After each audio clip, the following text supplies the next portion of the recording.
चालू है माइक?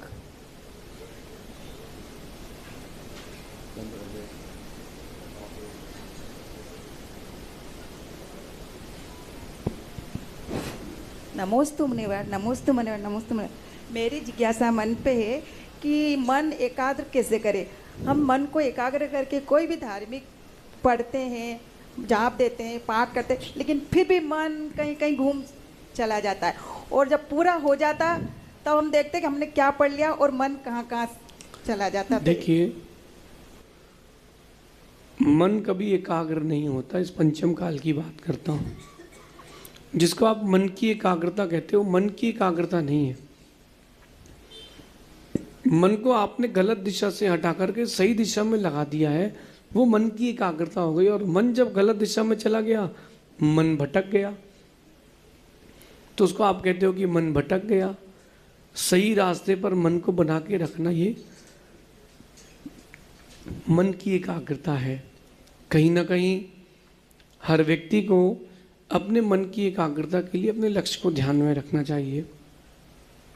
जब एक गाड़ी चलाने वाला ड्राइवर गाड़ी चलाता है तो वो मन को बना के रखता है। क्यों? क्योंकि किसी न किसी की फैमिली उसके साथ है। अगर उसकी फैमिली उसके साथ है गाड़ी में, तो वो और एकाग्र रहता है। जब आप भोजन बनाते हो तो नमक की जगह नमक डाल देते हो कि फिटकरी, कि नमक की जगह चूहा मार दवाई, होश रखते हो ना कि कौन सी डब्बी उठा रहे, क्योंकि आपको पता है कि मेरा काम है, डेडिकेशन है। ऐसे ही आप समर्पण के साथ काम करें तो मन कभी नहीं भटकेगा। आपके प्रश्न के बाद दूसरा कोई प्रश्न करेगा, उसके पहले किसी और ने किया है, तो मेरे को तो एकाग्रता से आपको सुनना है, फिर उसका उत्तर देना है। ये मेरा काम है, मेरे अपने कार्य के प्रति मेरा समर्पण है।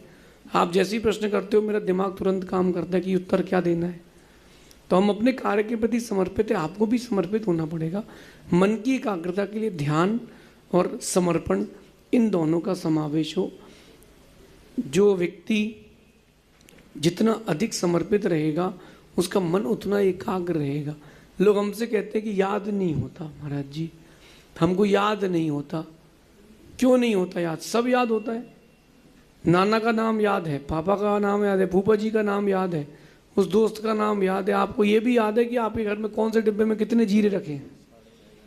हाँ, आपको ये भी याद है कि आपके यहाँ 2006 में अगर कोई शादी में आया था तो उसने कितने रुपए का लिफाफा दिया था। आपको इतना तक याद है, यहाँ तक की बातें याद हैं। लेकिन महाराज जी वो द्रव्य संग्रह गाथा याद नहीं होती।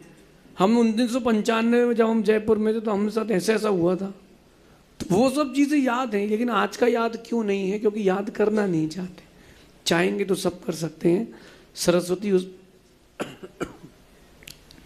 सरस्वती उस पर ही खुश होती है जो सरस्वती की आराधना निरंतर करता है। तो आप निरंतर रखें अपने काम को, एकाग्रता अपने आप बने।